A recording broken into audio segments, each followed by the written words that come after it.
Italy میں المناک حادثے میں ایک پاکستانی مزدور جاں بحق جبکہ ایک شدید زخمی ہو گیا۔ زیتون کی کٹائی کے دوران ٹریکٹر گہری کھائی میں گرنے سے پاکستانی مزدور سمیت ایک اٹالین جاں بحق ہو گیا۔ دوسرے پاکستانی کو تشویشناک حالت میں ہسپتال منتقل کر دیا گیا۔ مزید تفصیلات جانتے ہیں ہمارے نمائندے چودھری ظفر صاحی سے۔ پردیس میں اپنے پیٹ کی خاطر ایک اور پاکستانی جو ہے وہ موت کی وادی میں پہنچ گیا۔ اٹلی کے اندر ایک پاکستانی مزدور جو کہ زیتون کے باغ میں کام کرتے ہوئے جو ہے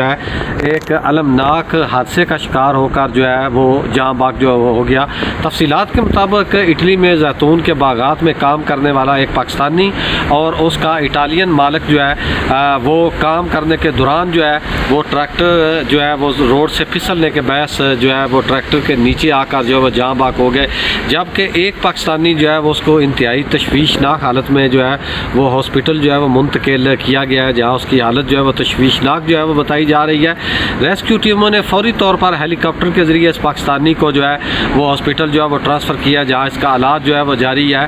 اور یہ کوئی پہلا حادثہ نہیں ہے، یورپ کا کوئی بھی ملک ہو، بڑی تعداد میں ایسے پاکستانی مزدور جو محنت مزدوری کرنے کے دوران جو ہے مختلف حادثات کا شکار ہو کر جو ہے وہ موت کی وادی میں پہنچ جاتے ہیں، اور ان کا یہی مقصد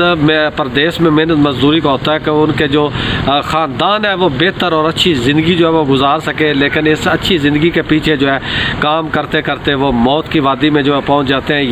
اسی طرح یہ حادثہ اٹلی کے اندر پیش ہے، جہاں ایک پاکستانی جو ہے اور ایک اٹالین مالک جو ہے وہ جاں بحق ہو گئے، جبکہ ایک پاکستانی جو ہے اس کو انتہائی تشویشناک حالت میں ہاسپٹل جو ہے منتقل کیا گیا۔